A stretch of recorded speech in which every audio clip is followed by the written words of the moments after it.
Hello बच्चों, क्या हाल चाल? मस्त एकदम।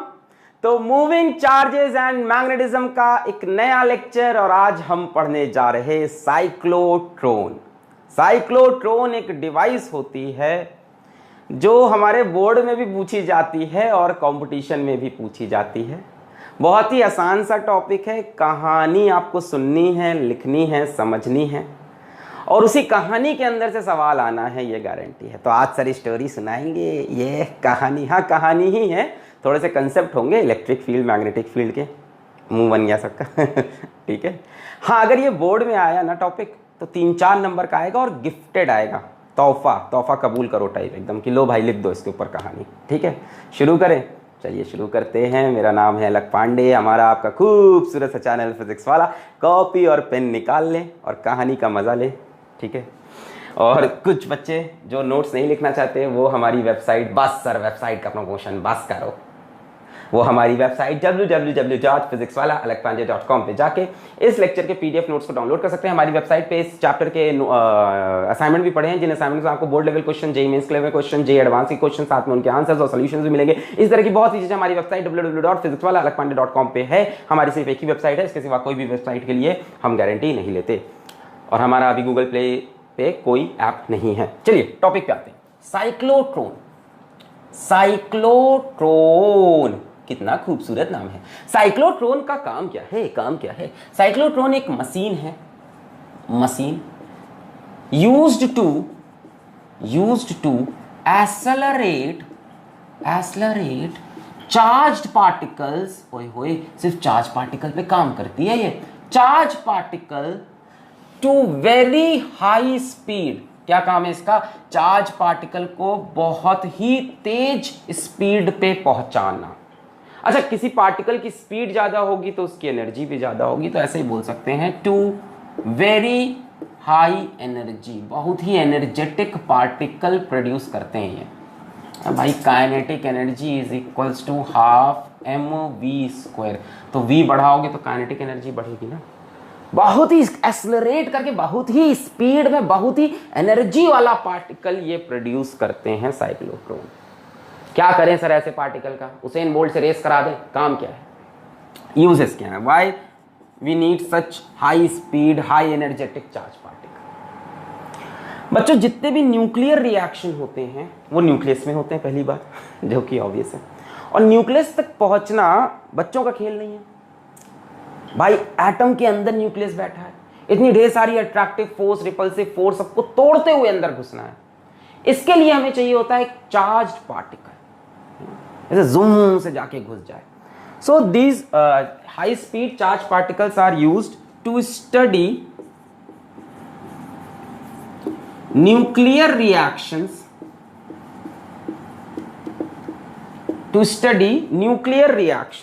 और न्यूक्लियस तक पहुंचने के लिए हमें क्या चाहिए? High speed charge particle. ठीक है, क्लियर दिख रहा है? समझ में आ रहा है मैं कैसा लग रहा हूं? बढ़िया। सेकंड, इसका काम क्या है? सेकंड काम ये है कि कई बार क्या होता है, हमें एक सॉलिड में आयंस को इंसर्ट करना होता है। आयंस मतलब क्या? Charge particle. अब सॉलिड में आयन क्यों इंसर्ट कर रहे हैं? अब सॉलिड की प्रॉपर्टी हमें चेंज करनी है, हमारा कोई काम है, उसके लिए वो सॉलिड की प्रॉपर्टीज फेवरेबल नहीं है हमारे काम की नहीं। हमने कहा अगर उसमें बीच में एक आयन बैठ जाए तो मजबूत हो जाएगा या हल्का हो जाएगा या कंडक्टिंग हो जाएगा। कोई भी प्रॉपर्टी हमें चेंज करनी है तो एक बीच में किसी मेटल का, नॉन मेटल का एक आयन वहां डाल दें। So to insert an ion in a solid, है ना। अब सॉलिड में आयन ऐसे तो होगा नहीं कि ऐसे हमने डाल दिया और चला गया। बहुत ही हाई स्पीड में आयन को भेजेंगे, सॉलिड लेयर को चीरता हुआ जाके अंदर फंस जाएगा। ठीक है। तीसरा क्या है? Used to start radio active decay. Radio active decay जिसमें अल्फा बीटा गामा रेज निकलती है, उसको स्टार्ट करने के लिए हम इन चार्ज पार्टिकल का इस्तेमाल करते हैं। ये भी न्यूक्लियर फिनोमेना है, पहले वाले से आप कंपेयर कर सकते हैं। तो न्यूक्लियस में चेंज करने के लिए, न्यूक्लियर रिएक्शन कराने के लिए, अल्फा बीटा गामा निकालने के लिए, किसी सॉलिड की प्रॉपर्टी चेंज करने के लिए, उसके कॉन्फ़िगरेशन में एक आयन डालने के लिए हमें चाहिए होते हैं high speed charge particle, very high speed. And such high speed charge particle are achieved by cyclotron. मेरा आपसे सवाल साइक्लोट्रॉन पे आगे बढ़ने से पहले आप खुद से अपने से ये पूछें कि एक चार्ज पार्टिकल को हम हाई स्पीड पे कैसे ला सकते हैं, सर तेजी से फेंक के। थोड़ा और आप इसका एक सेंसिबल आंसर दें। चार्ज पार्टिकल को हाई स्पीड पे क्या मैग्नेटिक फील्ड से ला सकते हैं? सोचो, क्या मैग्नेटिक फील्ड चार्ज पार्टिकल की स्पीड बढ़ा सकती है? नहीं बढ़ा सकती। अगर आपको याद हो तो जो मैग्नेटिक फोर्स थी, फ्लेमिंग्स लेफ्ट हैंड रूल, जो मैग्नेटिक फोर्स थी वो चार्ज पार्टिकल का मोशन का डायरेक्शन चेंज करती है, स्पीड चेंज नहीं करती, काइनेटिक एनर्जी चेंज नहीं करती। ये बात मैंने पढ़ाई है, force on a charge particle. Magnetic field charge particle की स्पीड नहीं बढ़ा सकती, काइनेटिक एनर्जी नहीं बढ़ा सकती, यानी मैग्नेटिक फील्ड से तो नहीं होने वाला ये। अब चार्ज पार्टिकल की स्पीड बढ़ानी है तो अब दूसरा ऑप्शन है इलेक्ट्रिक फील्ड। हाँ, इलेक्ट्रिक फील्ड में हो सकता है चार्ज पार्टिकल इलेक्ट्रिक फील्ड में आए, फोर्स लगेगी, एक्सेलरेट होगा, स्पीड बढ़ जाएगी। ठीक है, पहले इतना नोट करें, इतना नोट करें। असल में दोनों का कॉम्बिनेशन यूज करते हैं, बताएंगे क्यों। छाप लिया इतना? मस्त, एकदम बढ़िया से, एकदम बढ़िया। ओके।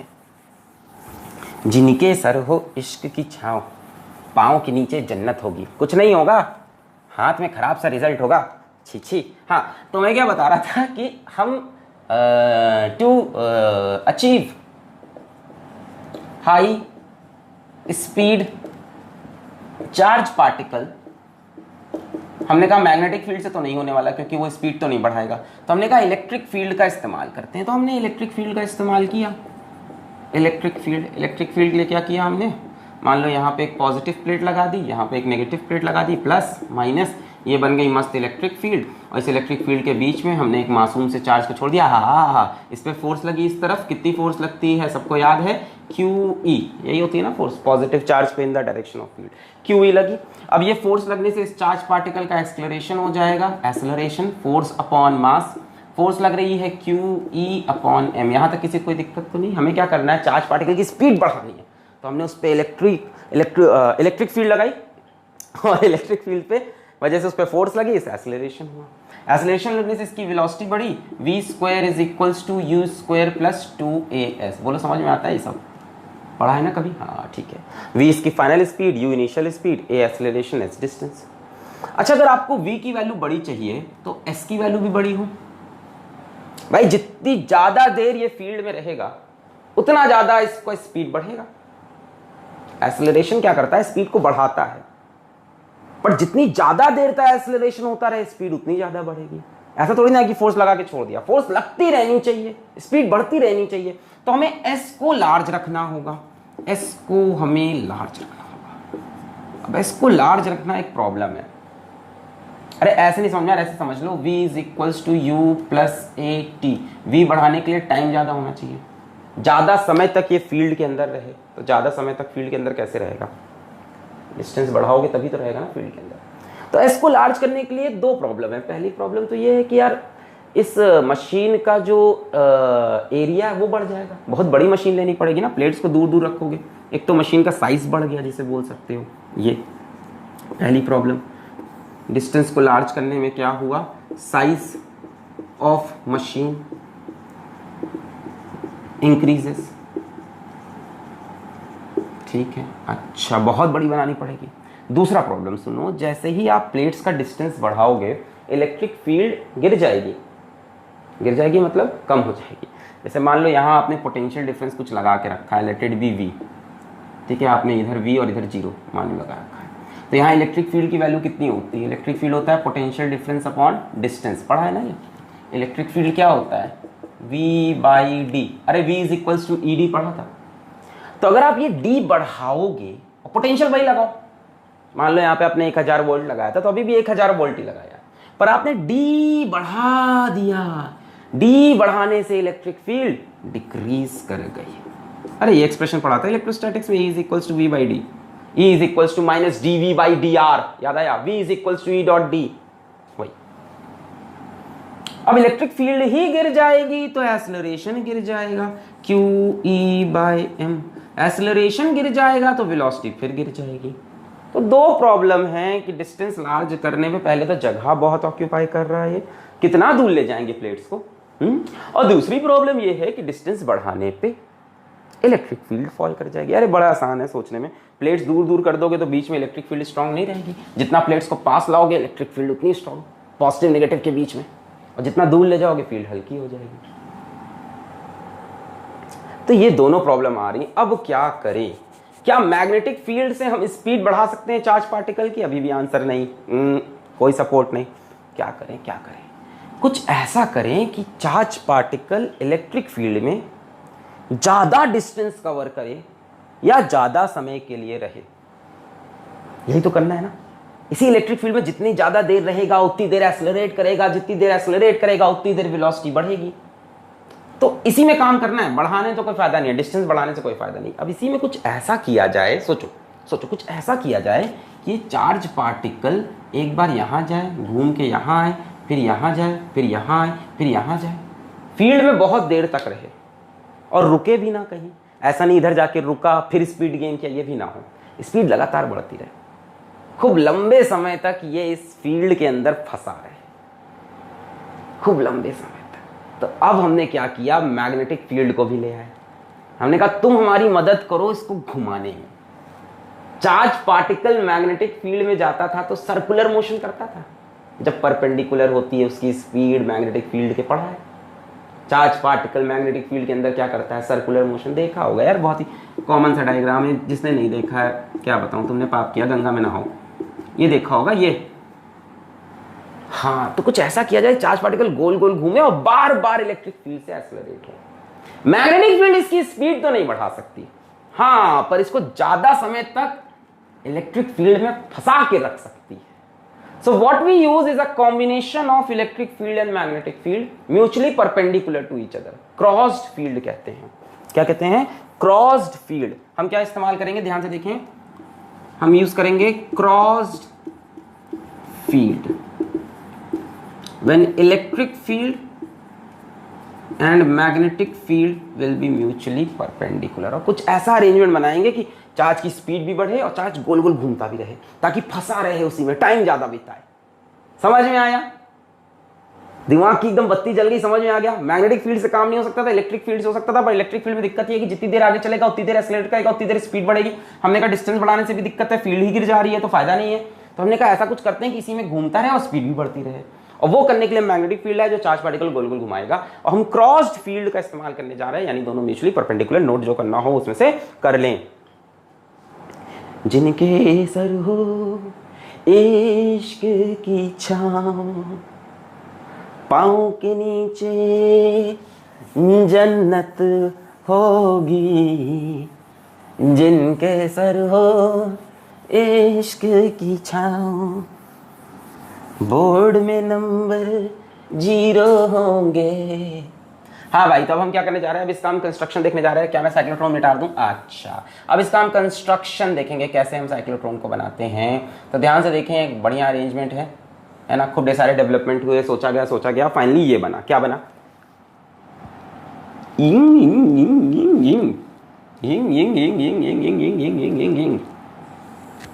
ठीक है, हमने क्या किया, यहां पे एक हॉलो सेमी सर्कुलर कंटेनर लिया। क्या लिया? Hollow semi circular container. ध्यान से,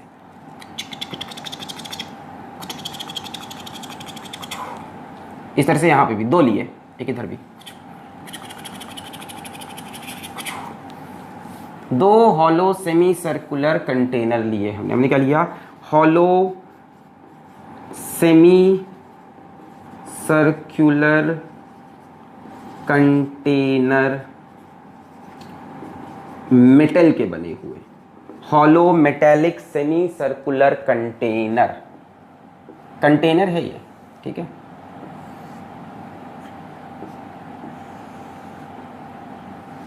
ऐसे, ठीक है।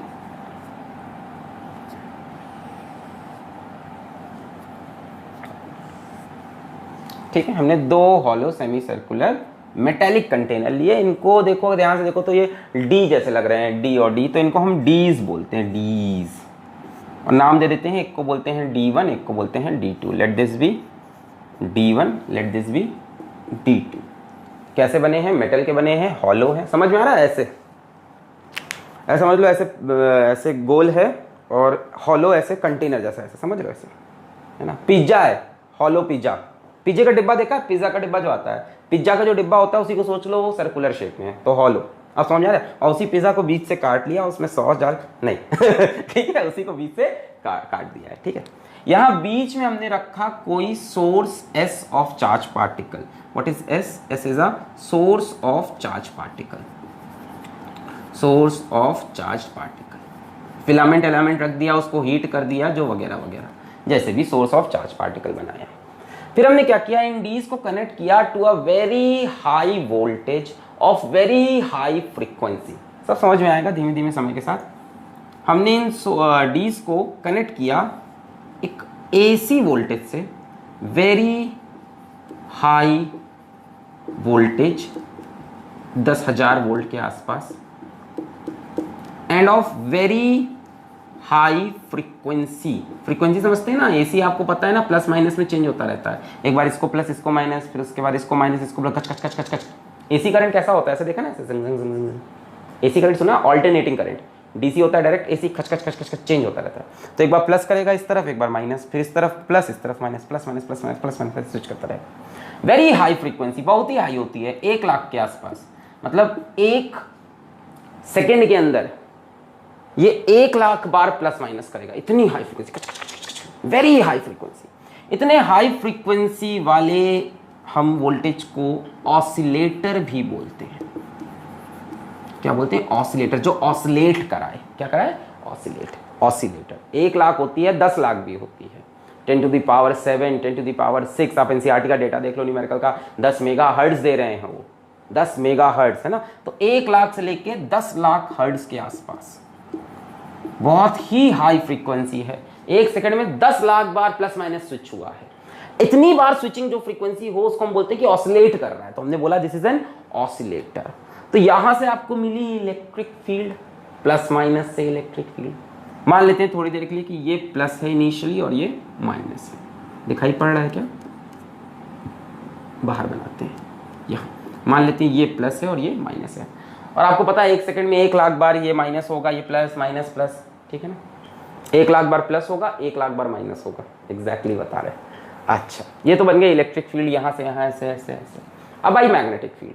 तो हमने क्या किया, इस अरेंजमेंट को ध्यान से सोचो, ऐसे टेबल पे रखा हुआ है, मान लो यहाँ पे डी रखी है मेरे हाथ में, तो हमने इसके नीचे एक नॉर्थ पोल का मैग्नेट लगाया, ऊपर एक साउथ पोल का मैग्नेट लगाया, है ना। ऐसे एक हॉर्स शू मैग्नेट लगा दिया, हॉर्स शू मैग्नेट, नीचे से नॉर्थ, ऊपर से साउथ। तो मैग्नेटिक फील्ड लाइन कहाँ से कहाँ जाती है? नॉर्थ से साउथ। तो ऐसे ऊपर की तरफ, समझ रहे हो, ये रखा है पूरा अरेंजमेंट, और ये ऐसे मैग्नेटिक फील्ड लाइन ऊपर आ रही है, नहीं समझे?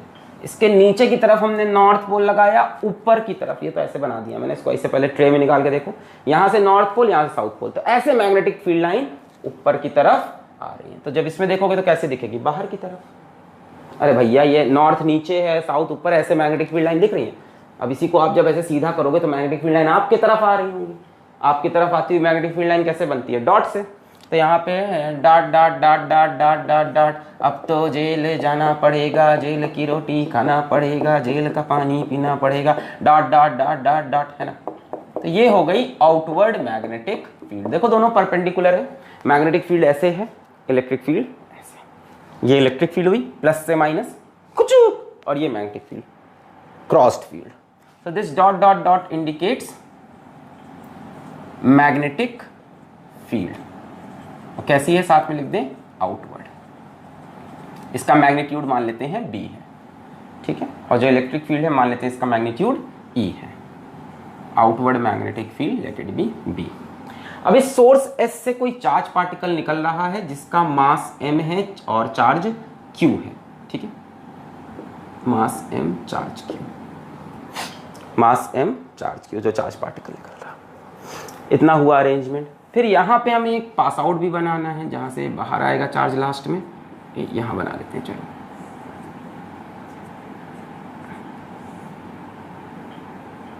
यहाँ हमने कोई डिफ्लेक्टर लगा रखा है, सब समझाएंगे अभी। डिफ्लेक्टर, ये भी मैग्नेटिक फील्ड या इलेक्ट्रिक फील्ड यूज करके होगा, और ये एग्जिट है ना। सिनेमा हॉल से मूवी देख के बाहर निकलो। अब समझा जाए क्या होगा कहानी में, समझा जाए इसकी वर्किंग। पहले नोट करना, नोट कर लें इतनी बातें। फिर इसकी वर्किंग समझते हैं। Hollow semi circular metallic containers called dees, एक को बोला D1, एक को बोला D2। अभी मान लिया एक पॉजिटिव एक नेगेटिव, 1 सेकंड में 1,00,000 बार ये पॉजिटिव होगा, 1,00,000 बार नेगेटिव, खच खच खच खच खच चेंज होता रहेगा। शुरू जी की जाए कहानी, चलो शुरू करते हैं। सोर्स S से कोई चार्ज पार्टिकल निकला, अभी ये नेगेटिव है ये पॉजिटिव, मान लेते हैं अपना चार्ज पार्टिकल पॉजिटिव है, लेट अस सपोज अपना चार्ज पार्टिकल पॉजिटिव है ना। चलो इसकी वर्किंग समझते हैं। वर्किंग मान लेते हैं कोई +Q चार्ज पार्टिकल S से इमिट हुआ, ठीक है, S से इमिट हुआ, कोई +Q चार्ज पार्टिकल S से इमिट हुआ, ठीक है, निकला इसमें से। अगर +Q है तो वो डेफिनेटली शुरू में D2 की तरफ अट्रैक्ट होगा, क्योंकि यहाँ माइनस है यहाँ प्लस, इधर फोर्स लगेगी ना, ये इलेक्ट्रिक फील्ड का डायरेक्शन, तो यहाँ से +Q इधर अट्रैक्ट हुआ और तेजी से भागा, कहाँ, D के अंदर। अब जैसे ही वो D के अंदर जाएगा उसके ऊपर इलेक्ट्रिक फील्ड लगना बंद हो जाएगी। अगर आपको याद हो, मेटेलिक कंटेनर के अंदर, हॉलो मेटल के अंदर इलेक्ट्रिक फील्ड 0 होती है। So Q attracts towards, Q accelerates towards D2। Accelerate करेगा कि नहीं, फोर्स लगेगी उसके ऊपर, इलेक्ट्रिक फोर्स लगेगी QE, और एक्सेलरेशन हो जाएगा QE/m, स्पीड बढ़ेगी उसकी towards D2 and its speed increases. अब as soon as Q enters D2 electric field becomes 0। भाई हॉलो मेटेलिक कंटेनर के अंदर इलेक्ट्रिक फील्ड 0 होती है, इलेक्ट्रिक फील्ड 0 होते ही its speed can not increase. भाई स्पीड कौन बढ़ा रहा है, इलेक्ट्रिक फील्ड, वही तो फोर्स लगा रहा, वही तो एक्सेलरेशन दे रहा, तो अंदर आते ही स्पीड बढ़ना बंद हो गई, बस थोड़ी दूर स्पीड बढ़ी ऐसे खचक, फिर बंद हो गई। अब मैग्नेटिक फील्ड तो एक्ट करेगी ही, मैग्नेटिक फील्ड तो एक्ट करेगी, but magnetic field will force Q to move in circle. Magnetic field में चार्ज पार्टिकल आता है तो सर्कुलर मोशन करता है। अगर चार्ज पार्टिकल की स्पीड मैग्नेटिक फील्ड के परपेंडिकुलर है, जो कि है खचक खचक, तो क्या किया, मैग्नेटिक फील्ड ने इसको सर्कल में घुमा दिया, इसको सर्कल में घुमा दिया, ऐसे सर्कल में घुमाया तो ये सर्कल से तो ये डी से बाहर आने लगा। भाई सर्कल ऐसे घुमा, ऐसे बाहर आने लगा। बस अब देखो क्या होगा, as Q comes out from D2, जैसे ही ये बाहर आया, अब क्या होगा, हमें ऐसी फ्रीक्वेंसी सेट करनी है, हमें ऐसी ये हमारे हाथ में है, ऐसा ऑसिलेटर फ्रीक्वेंसी सेट करना है कि ये भाई साहब जैसे ही बाहर आए ये प्लस का माइनस हो जाए, ये माइनस का प्लस।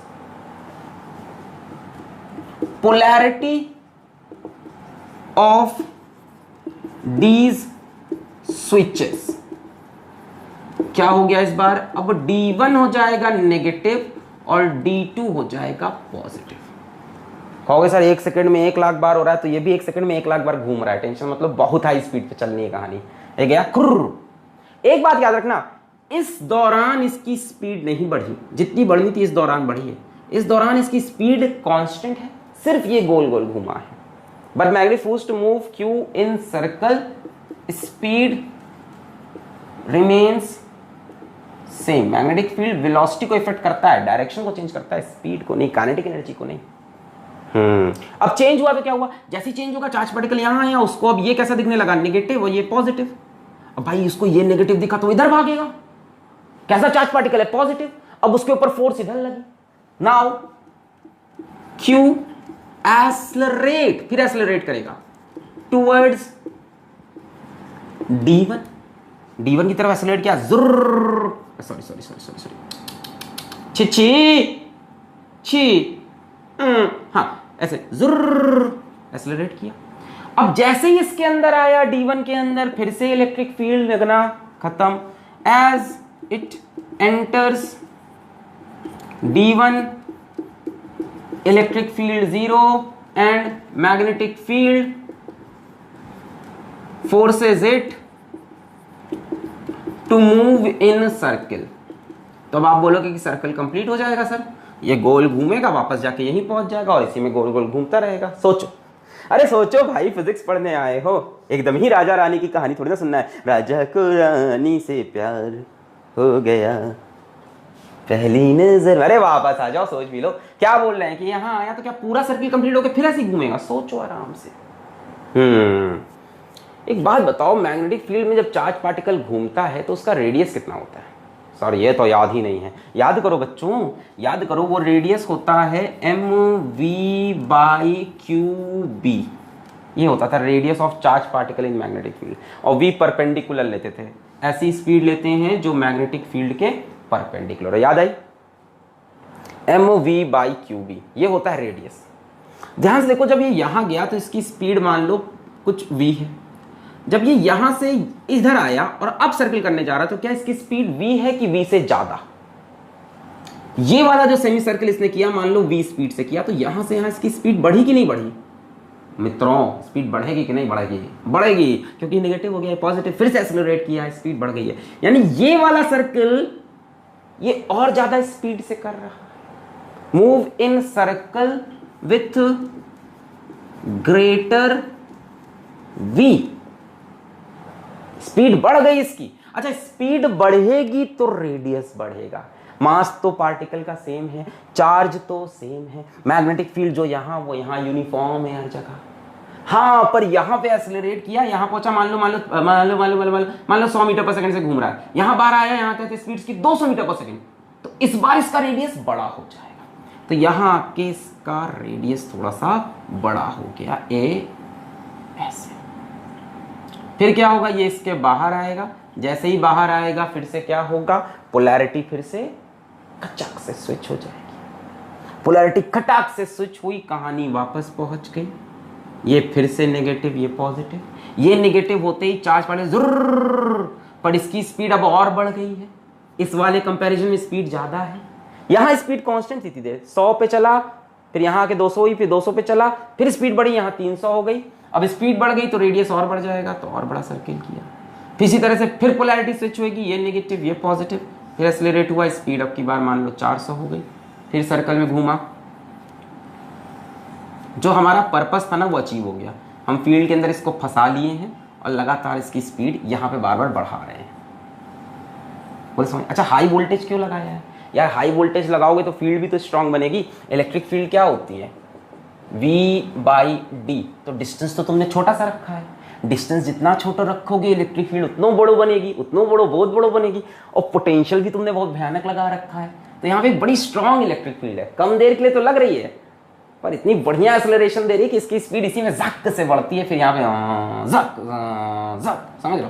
फिर यहाँ पे आया, जैसे ही बाहर आएगा क्या होगा, इधर वाला क्या होना चाहिए, नेगेटिव, इधर वाला पॉजिटिव। ये ऐसा सेट करेंगे, अभी सीखेंगे कैसे सेट होता है, फॉर्मूला है उसके लिए। फिर आया, फिर इसकी स्पीड बढ़ गई है, रेडियस फिर से बढ़ गया। फिर यहाँ आया, स्पीड बढ़ गई, रेडियस बढ़ गया। फिर यहाँ आया, फिर मान लो इस बार जैसे यहाँ आया, हमने कहा अब इसको हम बाहर निकाल लेते हैं, तो इसको हम यहाँ लेके आते हैं। जितना चाहो उतने चक्कर घुमा सकते हो। वैसे सही माने में तो ये कितने चक्कर घूमता है अंदर, 1 लाख चक्कर घूमता है, छोटे छोटे जुम जुम जुम जुम जुम जुम जुम जुम जुम जुम जुम जुम, है ना। और घूमते हुए आया, ये मान लो यहाँ पे आया और डी के एकदम कॉर्नर में पहुंच गया। एक और चक्कर हो सकता है क्या? एक और चक्कर करा लेते हैं। हाँ, डी के एकदम कॉर्नर में पहुंच गया और कॉर्नर में पहुंचते ही जब यहाँ आया तो इस इलेक्ट्रिक फील्ड या मैग्नेटिक फील्ड, यहाँ जो भी हमने एक मैकेनिज्म लगाया कि इसको डिफ्लेक्ट किया, इसको रास्ता बनाया, इसके ऊपर ऐसी फोर्स लगाई कि ये बेचारा अब यहाँ से बाहर चला गया। और ये फील्ड इसके ऊपर डोमिनेंट थी। अभी शुरुआत में नहीं एक्ट कर रही थी क्योंकि चार्ज बहुत दूर था। जैसे ही चार्ज इसके पास आया, इसने कहा चलो बाहर चलो। ये तभी लगेगी जब एकदम ये सरकमफेरेंस पे पहुंच जाएगा, है ना। इसको बाहर निकालने का तरीका, तो अंदर घुमा घुमा के इसकी स्पीड बढ़ाई हमने, घुमा घुमा के स्पीड बढ़ाई, घुमा घुमा के स्पीड बढ़ाई और फिर बाहर निकाल दी। क्या गोल घूमते वक्त इसकी स्पीड बढ़ रही है? हर बार बीच में बढ़ती है। यहां चला जुर्र, फिर यहां आया, पोलैरिटी स्विच हो गई खटाक से, अब ये नेगेटिव, ये D1 negative D2 positive, zoom, फिर D1 positive D2 negative, zoom, और इस तरह करते हुए इसकी स्पीड बहुत बढ़ गई। बोलो मैकेनिज्म समझ में आया? ये भी बताएंगे कैसे ऐसा सेट करें कि इसके निकलते ही ये अपनी पोलैरिटी स्विच करे। ये तो कैलकुलेशन है, ये तो हम कर लेंगे, हमने मैकेनिज्म सोच लिया क्या है। बोले समझ में आया? ये आपको समझना चाहिए कि हर बार इसका रेडियस बढ़ता जाएगा, स्पाइरल पाथ होगी। कैसी पाथ होगी? स्पाइरल पाथ होगी, जलेबी जैसी, कच कच कच, है ना? पहले छोटा सा जलेबी, इससे फिर ऐसे फिर ऐसे, सर दही जलेबी कर ले भाई। हाँ, हो गया। भगवान ने चाहा तो इस बार बोर्ड रिजल्ट के बाद हम लोग किया जाएगा दिल्ली में मीटअप दही जलेबी का, एकदम बहुत बड़ा, बहुत बड़ा। भगवान ने चाहा तो सब लोग अपने घर से 10-10 रुपये लाएंगे दही जलेबी के लिए। चलें आगे बढ़े। हो गया है, खिलाऊंगा मैं अपने हाथ से। हो गया है, पढ़ लो। आ गया समझ में कहानी? मैकेनिज्म समझ में आ गया कि और लिखे आगे, समझ गए ना? फिर यहाँ से forces it to move in circle, किसमें है? D1 के अंदर। D1 के अंदर सर्किल में घूमा, जैसे ही बाहर निकला पोलैरिटी फिर स्विच हुई, फिर ऐसा ऐसा चलता रहा। ठीक है, अब बात आती है जब ये बाहर निकला तो इसके पास कितनी स्पीड है, इसके पास कितनी काइनेटिक एनर्जी, इसकी बात करें। मिटा रहे हैं सब? ओके, अब बात हो रही है कि जब ये बाहर निकला तो इसके पास कितनी स्पीड है, कितनी काइनेटिक एनर्जी है, क्या फायदा हुआ घुमाने का, कुछ हुआ कि नहीं हुआ, है ना? तो अब देखते हैं इसकी final speed and kinetic energy. कोई आपसे बोल दे कि इस साइक्लोट्रॉन से एक चार्ज पार्टिकल बाहर निकला है तो उसकी क्या स्पीड है, या इस साइक्लोट्रॉन से कोई चार्ज पार्टिकल बाहर निकला है उसकी ये काइनेटिक एनर्जी है, तो अंदर क्या मैग्नेटिक फील्ड होगी। समझ रहे? ऐसे सवाल आ सकते हैं कि आपको एक वैल्यू देते पूछे क्या मैग्नेटिक फील्ड है, क्या चार्ज की वैल्यू है, वगैरह वगैरह। मान लेते हैं इस D का रेडियस कैपिटल R है। Let us suppose the radius of the D is capital R। Last में चार्ज पार्टिकल जो आखिरी सर्कल घूमेगा, डायग्राम में इतना अच्छा नहीं बना है, बट जो आखिरी सर्कल घूमेगा उसका रेडियस कैपिटल R के बराबर होगा। भाई बाहर कब निकलेगा? जब एकदम सरकमफेरेंस पे पहुंच जाए। बाहर कब निकलेगा? देखो गोल घूमा घूमा घूमा घूमा, जब एकदम सरकमफेरेंस पे पहुंच गया, यानी इसका जो आखिरी वाला रेडियस है चार्ज पार्टिकल का, वो D के रेडियस के बराबर हो जाएगा। तो चार्ज पार्टिकल जब बाहर निकला, when charge particle exit out, तो हमने देखा इट्स रेडियस नहीं, the radius of its circular path is equals to radius of D, capital R के बराबर हो गया। अगर इसका रेडियस कैपिटल R हो गया लास्ट वाली राइड का, तो R is equals to mv by QB, where V is its final speed, जिस स्पीड से बाहर आया है। बोलो सही है? यहां से आप V की वैल्यू निकाल सकते हो, V is equals to QBR by M। आपको बोल दिया कोई चार्ज पार्टिकल साइक्लोट्रॉन से फलाना फलाना स्पीड पे निकल रहा है, चार्ज पार्टिकल का चार्ज इतना है, उसका मास इतना है, मैग्नेटिक फील्ड इतनी है, बताओ D का रेडियस कितना है, कितना बड़ा साइक्लोट्रॉन यूज हो रहा है, या रेडियस दे दिया, बोला बताओ मैग्नेटिक फील्ड कितनी बड़ी है। फिर बात करते हैं काइनेटिक एनर्जी की। काइनेटिक एनर्जी कितनी होती है? Half mv square. V की वैल्यू वहां से पुट कर देंगे, half m q square b square r square upon m square. एक m ने एक m को मार दिया। Kinetic energy is equals to q square b square r square upon 2m। यहाँ से भी सवाल बन सकता है, सीधा सीधा हो सकता है काइनेटिक एनर्जी ही पूछ ले चार्ज पार्टिकल के बाहर निकलने की, या हो सकता है काइनेटिक एनर्जी दे के रेडियस पूछ ले, या हो सकता है मैग्नेटिक फील्ड पूछ ले, कुछ भी पूछ सकता है। q square b square r square by m। तो आपको ये तो समझ में आ रहा है कि जितना बड़ा साइक्लोट्रॉन रख लेंगे उतना फायदा होगा, रेडियस जितना बड़ा होगा। बोलिए क्लियर है?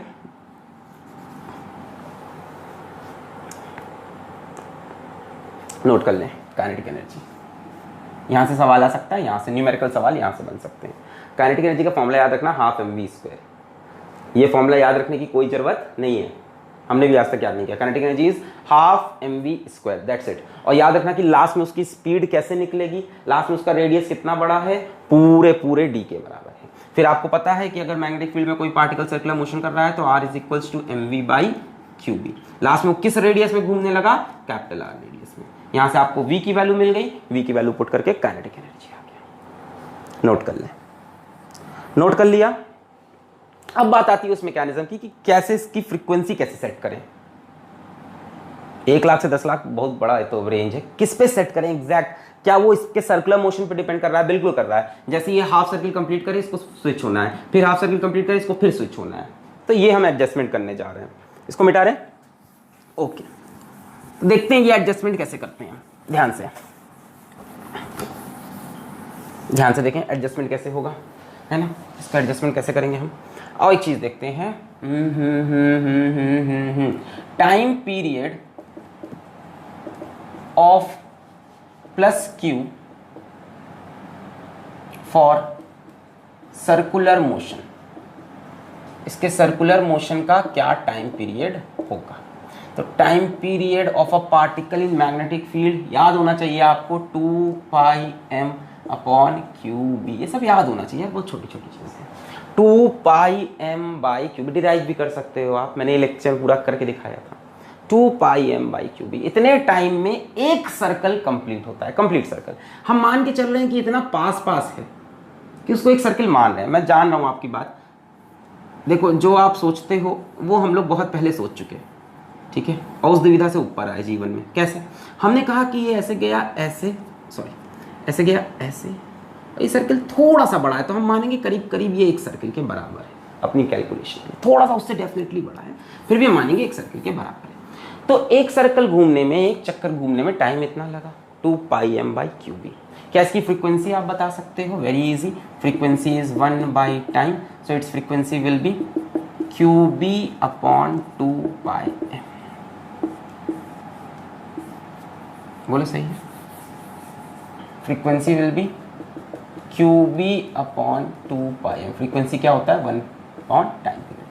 फ्रीक्वेंसी का मतलब एक सेकंड में कितने चक्कर घूम रहा है। एक चक्कर घूमने में इतना टाइम लगा, एक सेकंड में इतने चक्कर ये घूम रहा है। अब सुनो ध्यान से, जितनी देर में ये एक चक्कर घूमा उतनी देर में इसको एक बार प्लस होना है, एक बार माइनस होना है। अग्रीड? जितनी देर में ये एक चक्कर घूमा उतनी देर में इस जगह पे एक बार प्लस आना चाहिए, शुरू में प्लस था, और जब यहां से निकला अगली बार माइनस। यानी एक चक्कर में आपको एक प्लस एक माइनस चाहिए। So in one complete circle of Q, oscillator should give one positive and one negative cycle। एक बार पॉजिटिव साइकिल चला दे इधर, एक बार नेगेटिव साइकिल होती है ना एसी की। मतलब देखो ध्यान से देखो, डायग्राम वाइज देखते हैं। ऐसा कुछ जो आपको एसी करंट चाहिए, वो करंट कुछ करंट या वोल्टेज जो चाहो लिख लो, वोल्टेज जो चाहिए वो आपको कुछ ऐसा चाहिए, एक प्लस और एक बार माइनस, इतना आपको चाहिए। अच्छा ध्यान से देखो, ये एसी की एक वेव भी कंप्लीट हो गई। नहीं आया, इस कहते हैं एसी की एक वेव कंप्लीट हो गई। आपको यही तो चाहिए कि जब तक ये एक चक्कर घूमे तब तक ये एक बार प्लस हो एक बार माइनस हो। देखो कहने को बड़ा आसान है, हम कहते हैं जो इसकी फ्रीक्वेंसी है वही एसी की फ्रीक्वेंसी है। सीधा अगर बोले तो याद करना एग्जाम में क्या करना है, टाइम पीरियड इसका कितना होता है 2πm/qb, फ्रीक्वेंसी हो जाएगी qp/2πm, और जो इसकी फ्रीक्वेंसी वही इसकी। अब समझा रहे हैं ऐसा क्यों? जितनी देर में ये एक चक्कर घूमा उतनी देर में ये एक बार प्लस हुआ एक बार माइनस हुआ, इसके साथ भी एक बार माइनस एक बार प्लस। यानी एसी अपनी एक कंप्लीट साइकिल कर ले, एक प्लस की एक माइनस की। एक कंप्लीट साइकिल करने में time taken for this one wave of AC will be equal to time period of AC। भाई एक वेव करने में जो टाइम लगता है उसी को तो हम टाइम पीरियड कहते हैं। एक वेव कंप्लीट करने में जितना समय लगा उसको टाइम पीरियड, यानी जो इसका टाइम पीरियड है वही इसका टाइम पीरियड है। भाई जितनी देर में ये एक चक्कर घूमा उतनी देर में इसको भी एक चक्कर घूमना है। आप समझ में आया? जितनी देर में ये एक चक्कर घूमा उतनी देर में इसको एक बार प्लस एक बार माइनस होना है। यानी जितनी देर में इसने एक चक्कर घूमा उतनी देर में इसको भी एक चक्कर घूमना है। ये इसका एक चक्कर है एसी का, एक प्लस एक माइनस मिला के बनता है one cycle. 1 plus and 1 negative gives 1 cycle of AC. तो जितनी देर में ये एक चक्कर घूमा उतनी देर में ये एक चक्कर, यानी जो इसका टाइम पीरियड है वही इसका टाइम पीरियड, यानी कहने का मतलब time period of Q for circle is equals to time period of AC। अब दो चीज का टाइम पीरियड इक्वल है तो दोनों की फ्रीक्वेंसी भी इक्वल होगी, यानी जो इसकी फ्रीक्वेंसी होगी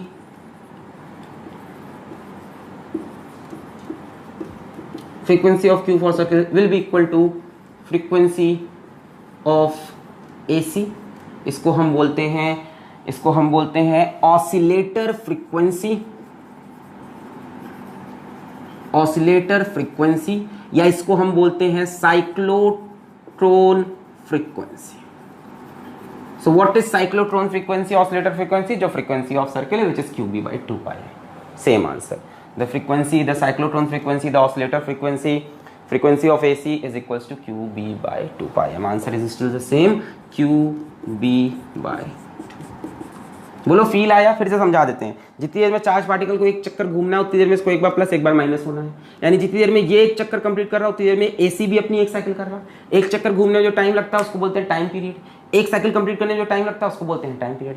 time period of AC should be equal to time period of circular motion, यानी frequency of AC should be equal to frequency of the charge particle moving in a circle, और frequency कितनी होगी? QB/2π। इस पे भी सवाल आ सकता है, वेरी वेरी इंपॉर्टेंट। इसको FC लिख लो, साइक्लोट्रॉन फ्रीक्वेंसी, या इसको ऑसिलेटर फ्रीक्वेंसी भी बोलते हैं। अब समझ में आ गया मैकेनिज्म? नोट कर लें, यहां से सवाल आ सकते हैं न्यूमेरिकल कि फ्रीक्वेंसी निकालो, या फ्रीक्वेंसी दे देगी, कुछ मैग्नेटिक फील्ड पूछ लेगा। अब इसकी फ्रीक्वेंसी जो एनसीईआरटी में एक एग्जांपल दिया उसमें 10 मेगाहर्ट्ज बताई है। 10 मेगाहर्ट्ज, मेगा नहीं, मेगाहर्ट्ज, ठीक है, यानी 10 × 10⁻⁶ हर्ट्ज, ये हो गया 1 लाख। और नहीं, 10⁻⁶ कितना हो जाएगा अपना? 10⁻⁴ लोगे तो हो जाएगा 10,000, ये हो गया अपना 10⁻⁶ से अपने आप 10 लाख हो गया। तो साथ में ये 1 करोड़ है ना, मैंने 1 से 10 लाख लिखा है, तो 1 से 10 लाख क्या? 1 से 100 लाख, बहुत ज़्यादा। क्लियर? मिटा रहे इसको। फिर आता है एक पॉइंट कि इसकी लिमिटेशन क्या क्या है, कहाँ कहाँ फेल कर जाता है। मिटा रहे? ओके, कहाँ कहाँ ये फेल कर जाता है इंस्ट्रूमेंट, क्या क्या इसमें प्रॉब्लम है। तो आइए देखते हैं इसका लिमिटेशन। ठीक है, लिमिटेशंस। तो पहला लिमिटेशन तो ये है, it can not accelerate neutral particles. अभी किसी किताब में ऐसा लिखा था तो हम भी बता रहे हैं लाइक न्यूट्रॉन, पर ये तो गलत बात हो गई ना, ये तो साफ साफ गलत बात हो गई। मतलब कहना कि ये लड़का है तो ये लड़की नहीं है। अरे उसने खुद ही कहा है हम बने किसके लिए हैं? चार्ज पार्टिकल को एक्सेलरेट करने के लिए, और आप कह रहे हो कि न्यूट्रल को नहीं। बट लिखा रहता है किताबों में लिमिटेशन, तुम खराब हो, न्यूट्रल पार्टिकल करके दिखाओ। दूसरी जो लिमिटेशन है वो थोड़ी सी ऑब्वियस लगेगी, थोड़ी आपको पढ़े लिखे लगेगी। It can not accelerate small charged particles, small मतलब very small charged particles like electron. तो इसको यूज किसके लिए करते हैं सर? बेसिकली इसका सबसे ज़्यादा यूज होता है प्रोटॉन के लिए और आयंस के लिए। किसके लिए इस्तेमाल होते हैं सबसे ज़्यादा? ये यूज होते हैं प्रोटॉन्स को एक्सेलरेट करने के लिए और पॉजिटिव आयंस को। नेगेटिव आयन बड़े जल्दी मिलना आसान नहीं है, पॉजिटिव आयन इजीली मिलते हैं। इलेक्ट्रॉन निकल आया, पॉजिटिव आयन। तो पॉजिटिव आयन और प्रोटॉन में सबसे ज़्यादा इस्तेमाल होता है। इलेक्ट्रॉन को ये एक्सेलरेट नहीं कर सकता। क्यों नहीं कर सकता वो समझते हैं। मान लो इसने इलेक्ट्रॉन को एक्सेलरेट कर दिया, तो भाई इसके ऊपर फोर्स कितनी लगाएगा? फोर्स लगाएगा QE। अरे यहाँ पे फोर्स लगेगी कि नहीं? QE। एक्सेलरेशन कितना मिलेगा? एक्सेलरेशन मिलेगा QE/m। यार इलेक्ट्रॉन का मास तो बहुत छोटा होता है, प्रोटॉन से कंपेयर करो तो बहुत ही छोटा होता है। मास इतना छोटा होने के कारण इसका एक्सेलरेशन बहुत ज़्यादा होगा। एक्सेलरेशन ज़्यादा होने के कारण इसकी स्पीड बहुत जल्दी बहुत ज़्यादा हो जाएगी। हल्का सा पार्टिकल ज़र्र घूम गया। स्पीड ज़्यादा होने से क्या होगा? अगर आपको याद हो, आइंस्टीन ने अपनी एक इक्वेशन दे रखी थी रिलेटिविटी की, m = m0/√1 - v²/c²। इसको वो बोलते थे बॉडी का एक्चुअल मास, है ना, एक्चुअल मास या मूविंग मास, और इसको बोलते थे रेस्ट मास। जब कोई पार्टिकल रेस्ट पे होता है तब उसका मास m0 होता है, और इसको आप बोल सकते हो मूविंग मास बोल दो, एक्चुअल मास कह सकते हो, और ये इसका एक्चुअल मास होता है। जो भी पार्टिकल दुनिया में अगर चल फिर रहा है तो उसका मास बढ़ता है। जब भी हम दौड़ते हैं हमारा मास ज़्यादा होता है, जब हम खड़े रहते हैं मास कम होता है। एकदम सही बात है, एकदम सिंपल वे में समझाया। देखो जब दौड़ोगे तो तुम्हारे पास काइनेटिक एनर्जी आ जाएगी। मास क्या होता है? Energy divide by c²। ये मेरे हाथ पे आपने इक्वेशन देखी होगी, ये what is mass? Mass is nothing but energy divide by c²। तो जब आप दौड़ोगे आपके पास काइनेटिक एनर्जी आ जाएगी। जब खड़े खड़े नहीं है तो kinetic energy divide by c² आपका एक्स्ट्रा मास बनाने लगेगी। एनीवेज यहाँ समझो, इस इक्वेशन से समझ में आएगा। तो मास बढ़ता है, कैसे बढ़ता है? मान लो v की कुछ वैल्यू है तो v बाई c जो भी होगा 1 से कम होगा, क्योंकि आपको पता है v कभी भी, c तो पता है ना स्पीड ऑफ लाइट, तो किसी भी पार्टिकल की स्पीड ऑफ लाइट के बराबर तो होगी नहीं। डेफिनेटली v c से छोटा होगा, v c से छोटा होगा, ये 1 से छोटा होगा। 1 में से कुछ 1 में से छोटा माइनस करोगे, ये डिनोमिनेटर 1 से छोटा हो जाएगा, डिनोमिनेटर 1 से छोटा होगा, ओवरऑल फ्रैक्शन बढ़ जाएगा। अरे भाई ये चीज़ हमेशा इससे कम होगी कि नहीं होगी? कम होगी तो ये चीज़ 1 से, ये चीज़ इससे कम होगी तो ये फ्रैक्शन 1 से कम होगा। v की वैल्यू मान लो 2 × 10⁸ कर लो, चलो बहुत बड़ी स्पीड, ये 3 × 10⁸, तो 2/3 अभी भी तो 1 से छोटा है, 0.66, 1 - 0.66 0.33, तो नीचे 1 से छोटा रखोगे तो ओवरऑल फ्रैक्शन बढ़ जाएगा, तो मास बढ़ने लगता है। और ये चीज़ इलेक्ट्रॉन में क्यों होती है कि इलेक्ट्रॉन का मास बहुत कम है, एक्सेलरेशन बहुत ज़्यादा मिलेगा, स्पीड बहुत ज़्यादा बढ़ेगी। स्पीड ज़्यादा बढ़ेगी तो ये फ्रैक्शन क्या होगा? बड़ा होगा, कंसिडरेबल होने लगेगा। ये फ्रैक्शन बड़ा होगा तो माइनस करने की वैल्यू छोटी आएगी, मास ज़्यादा बढ़ेगा। देखो बाकी चीज़ों में ये चीज़ क्यों नहीं बता रहे हम, बाकी समय इसलिए नहीं बता रहे क्योंकि मोस्ट ऑफ द केस में v is nearly 0 when compare to c। अब आप कहोगे रोजमर्रा की जिंदगी में ऐसा क्यों नहीं होता? क्योंकि आप स्पीड ऑफ लाइट के दूर दूर तक पास नहीं होते, बहुत दूर होते हो, मतलब है ना। तो आप स्पीड ऑफ लाइट से बहुत दूर रहोगे तो ये फ्रैक्शन 0 बन जाएगा। अरे v की वैल्यू तुम्हारी 100 मीटर पर सेकेंड, नीचे 3 × 10⁸, ये फ्रैक्शन 0 बन गया। 1 - 0 इज 1, तो जो तुम्हारा रेस्ट मास था वही ओरिजिनल मास दिख रहा है। बट इलेक्ट्रॉन केस में ये स्पीड बहुत ज़्यादा हो जाती है, 2 × 10⁶, 10⁷ पे जा रही है, ये फ्रैक्शन 1/10 हो जाएगा, नीचे 0.9 आएगा, मास बढ़ जाएगा। तो मास बढ़ने से दिक्कत क्या है? अभी तो ये भी बात है, मास बढ़ गया, सही है सर, समझ गए हम कि स्पीड सर ज़्यादा हो गई, यहाँ स्पीड रखेंगे, मान लेते हैं स्पीड हो गई 10⁷, नीचे 10⁸, अप्रॉक्स ले लेते हैं, 1/10, 1/10 मतलब 0.1, 1 - 0.1 0.9, तो ओवरऑल चलो ये मास इसका बढ़ गया, मान लिया सर हमने। दिक्कत क्या हुई? जो हमारी फ्रीक्वेंसी थी सर्कल घूमने की, फ्रीक्वेंसी ऑफ सर्कल, जरा उसको याद करो कितनी आई थी? qb/2πm। अब आपने क्या किया है? आपने यार इलेक्ट्रॉन रख दिया, उतनी स्पीड में चल रहा है कि उसका मास चेंज हो रहा है। मास चेंज होगा तो फ्रीक्वेंसी ऑफ सर्कल चेंज होगा। मतलब ये पहले सेकंड में मान लो 2 चक्कर घूमा, अगले सेकंड में ये 3 चक्कर घूम रहा है, ऑसिलेटर बर्बाद हो जाएगा। ऑसिलेटर फ्रीक्वेंसी आपने सेट की थी इससे मिलाकर, लगातार ऑसिलेटर की फ्रीक्वेंसी चेंज करते रहो, अरे उसका मास बढ़ गया, चेंज करो। देख रहे थे कितने प्यार से हमने दोनों को अलाइन बोला, जितना एक चक्कर घूमने में इसको भी एक बार घुमाना है तो इसके टाइम पीरियड को इसके टाइम, फिर हमने फिक्स कर दिया ऑसिलेटर फ्रीक्वेंसी। हाँ आप सही है भाई, ध्यान से देखो, जो फ्रीक्वेंसी ऑफ सर्किल है वो स्पीड और रेडियस पे डिपेंड नहीं कर रही, ये बात याद रखना। मैं थोड़ा सा बताना भूल गया, कहाँ लिख दूं, यहाँ लिख दूं, ये सब नोट कर लिया। ये बात याद रखना, वेरी वेरी इंपॉर्टेंट, वेरी ये भी मिटा दें, वेरी वेरी इंपॉर्टेंट। फ्रीक्वेंसी या टाइम पीरियड ऑफ Q, जो चार्ज हम एक्सेलरेट कर रहे हैं, डू नॉट चेंज, ऐसे लिखो, even when V increases and R increases. Frequency speed और रेडियस पे डिपेंड नहीं कर रहा। तो ये मत सोचो कि पहले वाले केस में जैसे जैसे बड़ा होता जा रहा ज्यादा टाइम लगेगा, नहीं, स्पीड बढ़ गई है, जैसे ही रेडियस बड़ा हुआ जल्दी चला, रेडियस बड़ा और जल्दी चल रहा है, स्पीड बढ़ जा रही है। ये मत सोचना कि लास्ट वाले सर्किल में उसको ज्यादा टाइम लगा है। जो अभी तक डिस्कस कर रहे थे उसमें सारे सर्किल के लिए टाइम सेम लगता है। टाइम पीरियड का फॉर्मूला क्या है अपना? टाइम पीरियड का फॉर्मूला क्या है? 2πm/qb। ये ना स्पीड पे डिपेंड करता है ना रेडियस पे, वो अपने आप सेट है। रेडियस बढ़ा तो स्पीड बढ़ गई है, उतनी जल्दी कवर करेगा, जितना बड़ा रास्ता उतनी ज्यादा स्पीड। बट यहां दिक्कत क्या हुई? यहां मास चेंज होने लगा है। मास पे तो डिपेंड करती है ना कहानी। इलेक्ट्रॉन केस में इतना छोटा पार्टिकल है कि वो जैसे ही स्पीड बढ़ाया, इतनी ज्यादा स्पीड बढ़ गई कि लाइट की स्पीड से कंपेरेबल होने लगी when compare to C in other cases. इस केस में ऐसा नहीं है, इस केस में कंपेरेबल हो गया है। कंपेरेबल हो गया तो क्या हुआ? मास चेंज हुआ। मास चेंज हुआ तो इसकी फ्रीक्वेंसी चेंज होगी। तो कभी एक सेकंड में 2 सर्किल, अगले सेकंड में 4 सर्किल। अरे भैया इसकी फ्रीक्वेंसी चेंज हो रही है, इसके साथ मैचअप ही नहीं कर पाएगा।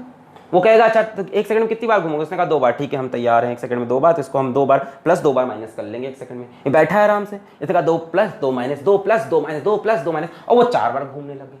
4 बार घूमने लगे, जब वो बाहर निकल के आए तो देखा यहाँ सामने माइनस बैठा हुआ है, यहाँ सामने प्लस ही बैठा हुआ है। चाह रहे थे यहाँ प्लस बैठे, यहाँ माइनस बैठ गया। समझ रहे हो, मतलब आउट ऑफ स्टेप हो गया। हमारे बार चाहते ना बाहर निकले तो साइन चेंज हो, हुआ ही नहीं। हम इतनी जल्दी घूम गए, हमारी स्पीड इतनी ज्यादा, हम इतनी जल्दी घूम गए कि वो साइन ही नहीं चेंज किया, वो बैठा वहीं प्लस पे। हम वापस आ गए प्लस पे, अब वो रिपेल कर देगा तो हम वापस भाग जाएंगे। वाह यार, ये अंदर घुसा, इसने कहा अच्छा चलो बाहर चलते हैं, चलो सही था अभी ठीक है, वो भी तैयार है, वो हम भी तैयार है, ठीक है अभी तक ठीक है। यहां से बाहर निकला, इतनी जल्दी बाहर आया कि ये अभी तक वापस माइनस का माइनस पे ही, अरे इलेक्ट्रॉन रिपेल होके वापस गया। So electron falls out of step from cyclotron frequency या ऑसिलेटर फ्रीक्वेंसी। तो ये एक इसका बड़ा लिमिटेशन है कि बहुत स्मॉल चार्ज पार्टिकल को एक्सेलरेट नहीं कर सकता। तीसरा इसका लिमिटेशन ये है कि बहुत हाई स्पीड पे नहीं ले जा सकता, मतलब ले तो जा रहा है स्पीड में, बहुत हाई स्पीड पे नहीं, मतलब किसी को भी ये लाइट की स्पीड के आसपास नहीं ले जा सकता, वरना यही प्रॉब्लम आ जाएगी। तो एक तो प्रॉब्लम इलेक्ट्रॉन के लिए है ये, और एनी अदर पार्टिकल के लिए भी। फॉर एनी पार्टिकल, किसी भी पार्टिकल को ये लाइट की स्पीड के आसपास नहीं ले जा सकता। थोड़ा भी लाइट की स्पीड के आसपास आप पहुंचना स्टार्ट हुए, मतलब 10⁶, 10⁷ पे आप गए, तो यहां कहानी बदलने लगेगी। यहां कहानी बदलने लगी, मास चेंज हुआ, मास चेंज हुआ तो इसकी फ्रीक्वेंसी लगातार चेंज हो रही है, और ये मैचअप नहीं कर पाएगा इसके साथ। ये तेज भागेगा, ये अपना धीमे धीमे चेंज करेगा।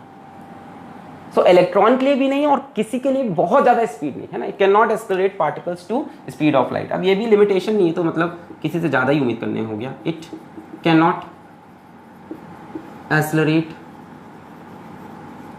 पार्टिकल